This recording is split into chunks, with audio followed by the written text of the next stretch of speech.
So who's really in charge of things? Good morning. I'm glad you could join us. I hope you answer that question with God.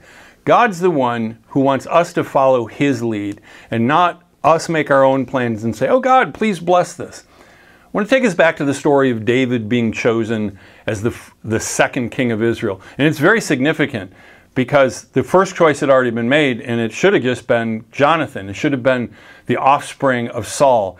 But God not only rejected Saul, He rejected the whole line. That's a whole nother story, but that is something that I think gets overlooked. It's very significant about the choosing of David. And so the prophet Samuel goes to Jesse's house because God directs him there. And they're kind of concerned that the prophet is coming. Is he coming with good news or bad news?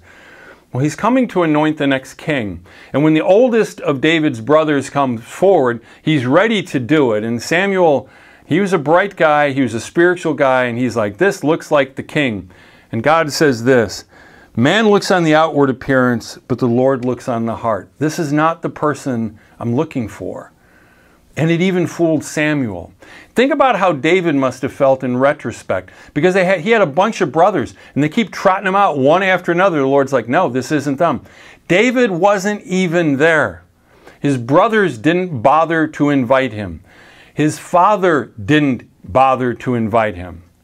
His mother didn't invite him. Think about that. Have you ever felt rejected, unchosen, not wanted? They had to be David. It's like, oh, David, the runt, the Haggaton.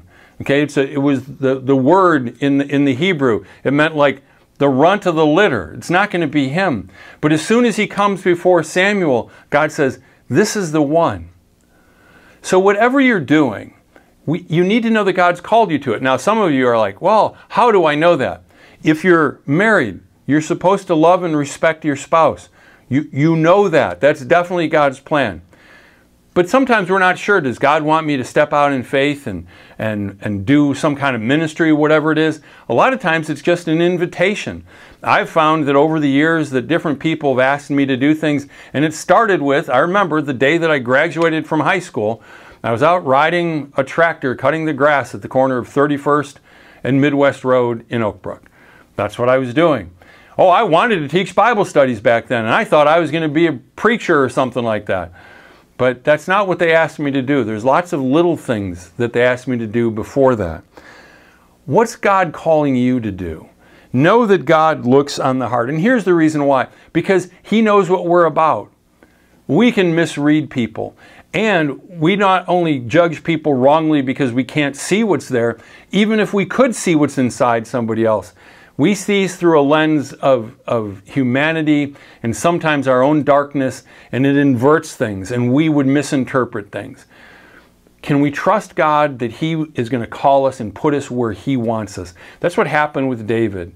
I wonder if David looked back upon that day and his brothers looked back upon that day and thought, wow, look at the wisdom of God. And here's the thing. Eventually, when David was on the throne, his brothers, who didn't have respect for him before, they came around. When we do things God's way, it doesn't mean there's not going to be problems, but I do think there's going to be vindication. I just want to encourage you today that God sees your heart. And if you see something in your heart today that needs repair, it needs something to happen there, just come to Him and say, may the words of my mouth and the meditations of my heart be pleasing in your sight. And Lord, cleanse away that which isn't. God bless you. Have a great day.